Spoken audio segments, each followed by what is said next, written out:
Hey guys, welcome back. Another edition of the Detour Live. We're nice and early here in Australia, just after 6:30, and it's late over in Utrecht, where our man on the ground, Johnny Trevorrow, is there for the team presentations.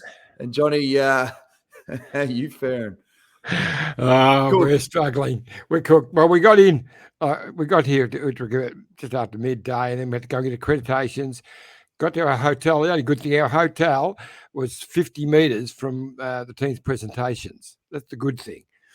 But Vazzy and I both fell asleep and woke up just before the presentation. So it was a bit of a rush to get there and to get going. And we had lots of issues with our sound setup, which we will have sorted by tomorrow. But unfortunately, a couple of the really good interviews we did, you can't show, which is a real shame. Ben O'Connor being one. But look, it was Utrecht was pumping, big crowd.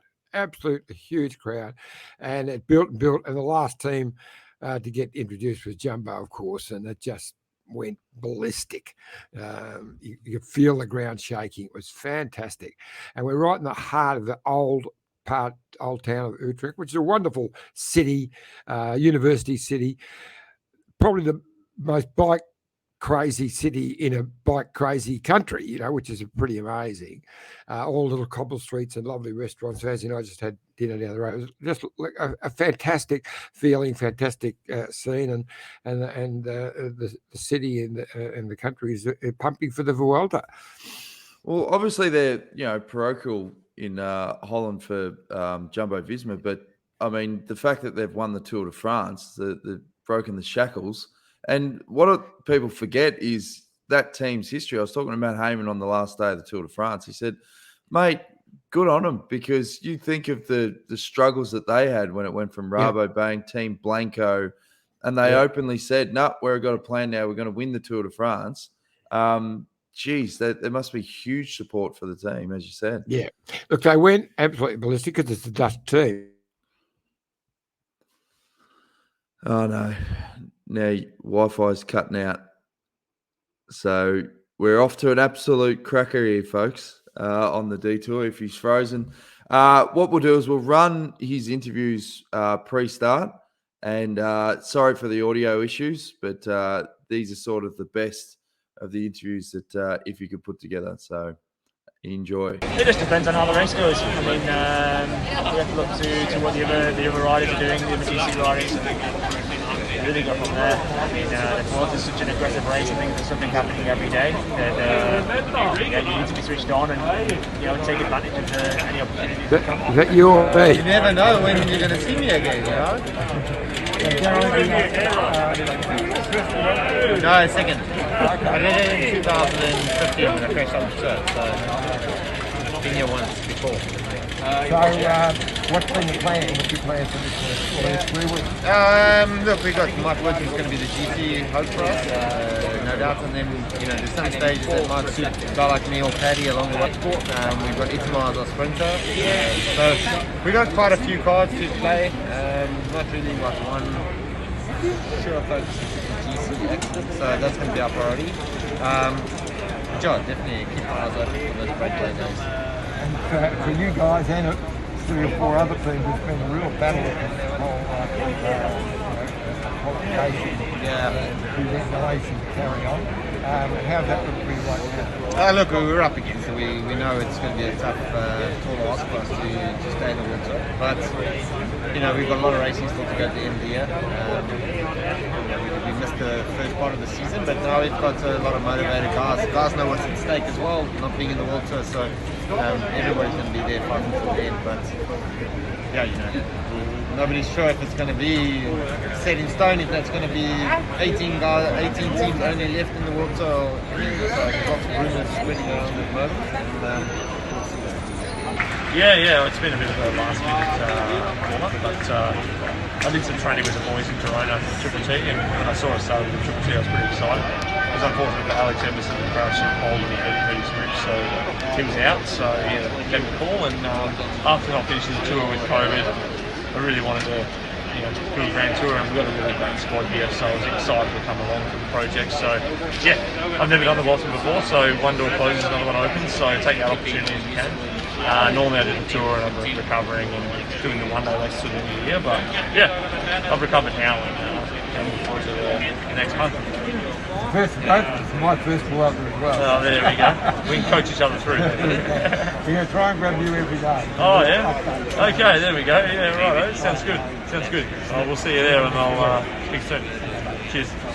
A long time, It's been a while. COVID, everything changed the world.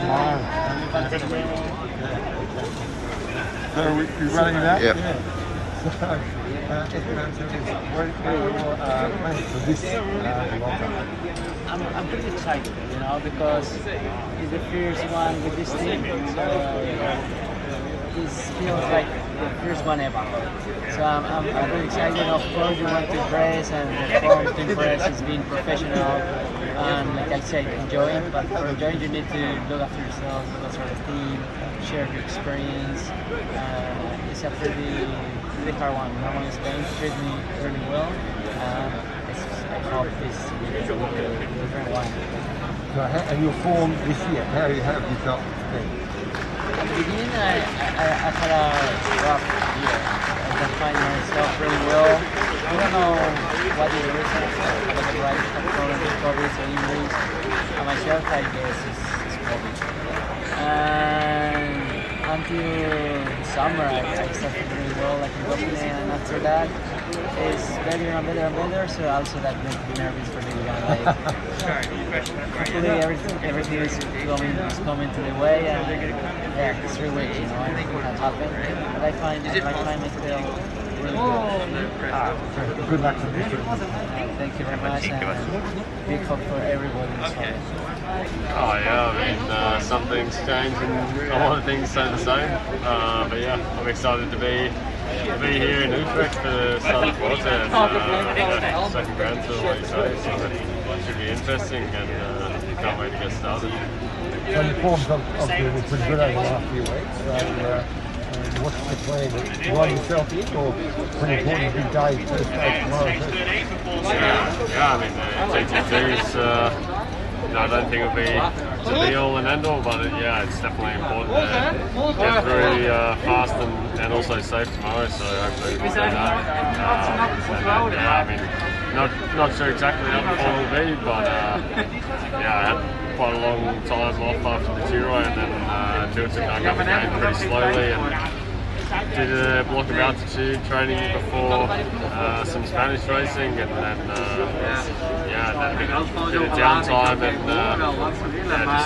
just juggling the training between Burgos and this race. So yeah, I'm not sure how it's going to go, but I mean, hopefully it'll be alright. So let's reflect on this. Let's go back a little bit to tonight. What was it like the afternoon? Oh yeah, I mean it was pretty wild, like the whole last 48 hours of the race, the moment I went into the Jersey, from that point on it was just like full gas non-stop until like a week later, it was just it was all I can say is it was full gas, man. It was just overwhelming, but at the same time it was really nice, all the support I had from back home and people in Europe and the team, and I finally got to see my family again, and it was really special. Also my girlfriend as well, she was there, and it was really nice. All right, well, there's a sample of the interview. Ziffy's back. You've run off your iPhone, and apologies for the audio. As Ziffy said, it'll be sorted tomorrow, but we're having a mozza coming into the Vuelta this year. What we might do, we'll have a quick drinks break. When we come back, we'll do a quick wrap up or preview for the big time trial tomorrow, and then we'll get all our tech stuff sorted. So it'll be cherry ripe for the things to kick off for the Vuelta. So we'll be back soon after a quick word from our great mates. Sounds like a plan, Dan. Yeah. Look at this bike. You think it's just a bike, right? But it's not. It's a bike 374 people are looking at. This guy, this girl, them, all looking at it. People from here, there, and wherever this is. People that are looking for a bike. Or just a piece of it. Amateurs, semi-amateurs, and pro-amateurs. This guy wants this bike, but with this crank and these bars. This could be the perfect match. But not this one. This girl has a bike to sell, and thousands of people might purchase it. Eyes on Bikes help grow small businesses. His, hers, yours, and the latest data and insights help those businesses keep moving. We are the world's #1 bike marketplace, with over 500,000 products and 900 brands, where buyers and sellers are brought together in a place where a bike is never just a bike. Bike Exchange, where the world buys, sells, learns, and rides. Thanks again to Bike Exchange for all their support for the podcast. Wonderful, mates. Since its inception, bikeexchange.com.au. You need road bike, mountain bike, e-bikes, the works. Now, if he basically just to summarize, because you said you caught up with Ben O'Connor, he's obviously had a few setbacks with his crash at the Tour de France. How is he feeling coming into the Vuelta? Yeah, we'll talk to him again tomorrow. It wasn't much of an interview anyway. That was actually we're in the wrong place. Hard to believe. Excuse me. It's not just the equipment; it's also the presenter that's having a bit of problem here. Anyway, but he was great. Actually, he's confident that his form is good and he's ready to give it a shake. Now, if you look at the punters' odds, they've got Primož Roglic on top, but Remco Evenepoel, given his red-hot form, and saw an article that he was saying he's never climbed better. Do you think he'll be going for the overall? Obviously, the punters think he will. Oh, he'll go for it. Look, he hasn't been able to do it yet. He's only young. He's such a superstar. Anything's possible. I'd say, it'd be short odds for him because, it's not like he's finished up there in a Grand Tour ever. Carapaz, Jai Hindley, Simon Yates, they're all good ones. Young Sivakov is also, I see Jack Haig's still in it. Jack Haig's never been in this bike race. And yet he's, I'm telling you what, I wouldn't take those odds even if they double them. He's not starting. Yeah, that's right. There's always the curly ones where clearly, particularly in Australia, they don't really know cycling that well. Ben O'Connor. Get a little bit of Ben O'Connor. Yeah. I think Jai Hindley's good value for 650. Yeah. Like, you can always tell with the GC riders how they look in their face and like how lean they look. And he definitely. But I mean, that's equal second favourite almost. Yeah, that's right. Yeah. But I mean, it should be up those short odds too. But look, we've got 16 Australians on the start line. So you've got Jai Hindley, Rowan Dennis, Chris Harper, Ben O'Connor, Miles Scottson, Luke Plapp, young Jared Drisners, a young Adelaide boy in his first Grand Tour, Harry Sweeney with Lotto, Rob Stannard and Jay Vine with Rubbersin. And then Ineos have got Luke Plapp. And also, but yeah, and then of course in BikeExchange Jayco, we've got Durbo and Heppy, Caden Groves, Lucas Hamilton, Cal O'Brien, and Callum Scottson. So 6 Aussies there. So making 16 Aussies on the start line. That's pretty amazing. But I think tomorrow, which will almost be today for you guys, this evening's stage, there's 4 outstanding teams that you think would fight it out. Ineos, Jumbo Visma, Quick Step, and BikeExchange Jayco. They've all got powerful teams that are really set up for this. So you'd think one of those 4 would take it out. And it wouldn't be much between them, you would think. You don't see a lot of team time trials anymore, like at Grand Tours. They used to be the norm, like, for the Giro to kick things off the Vuelta, but it's, they're sort of few and far between. Yeah. Yeah, they didn't. Often they start with it, or if not, they have one in during the race. But you're right, they've dropped away. And so everyone's quite excited about that for tomorrow. So there'll be a huge crowd here at Utrecht. Last time we saw a time trial in Utrecht, was when Rowan Dennis won the stage, and not keeping you awake, are we? Dan? It's very early. Rowan here Dennis won the stage, and with a with a record-setting time trial, still a record, and took the yellow jersey. That was here at Utrecht, 4 or 5 years ago. Well, I can't remember the year now. So we're looking for some Aussies to be up there and shining tomorrow. So whoever first across the line in the winning team will get to wear the first leader's red jersey for the Vuelta. But look, it's going to be great. We've got 3 wonderful days here in Holland. And then we zoom down to northern Spain, and away we go.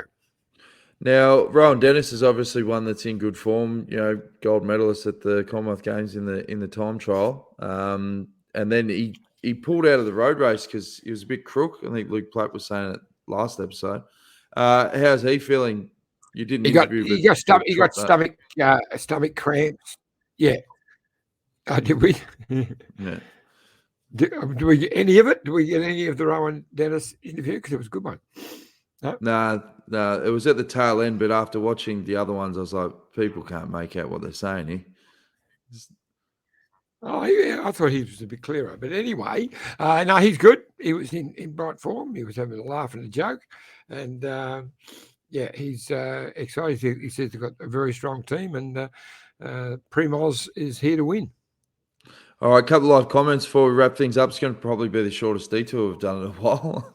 Just to reset, Matt Clarish says, good evening from Portugal. Please tell Iceland need to go to bed. I want to crack open a beer and watch the detour. Good to have you guys back. And then he says, P.S. I cracked open the beers hours ago. Sheila Richards said, excited to see the Triple T. Might catch those who may not be at their best if you're posting interviews daily. Yes, we are posting iffy detours daily. All right. Well, there's going to be plenty to look forward to. Who's your tip for the team time trial, Iffy? I think I'm going to go with Ineos. Yeah. I think they'll just shade Jumbo and BikeExchange. Yeah. All right. But those 4 teams, I said, there's not going to be much between all 4 of them. Yep. Well, we'll be going live 6:30 a.m. Australian Eastern Standard Time. And that'll be 10:30 if you're in Europe. So stay tuned for that. And we're definitely going to have the mic issues sorted for the rest of the Vuelta. Any other nuggets of info on the ground, Iffy, since you arrived? Not really. Just busy getting everything sorted. We had 8 hours in Singapore, which was a bit of a challenge, 8-hour stopover, but grabbed a little hotel in the airport and had a bit of a kip, which was a good thing to do. Yeah. All good. All right. Well, but reset the batteries. Everyone's excited. Yeah. Everyone's excited. It's going to be a wonderful Vuelta.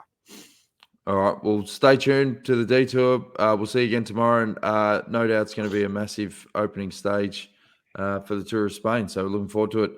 Go get your rest, Iffy. Tell Vaz you get the mic sorted, and we'll tune in again. Okay, mate. All good. Thanks, guys. Cheers.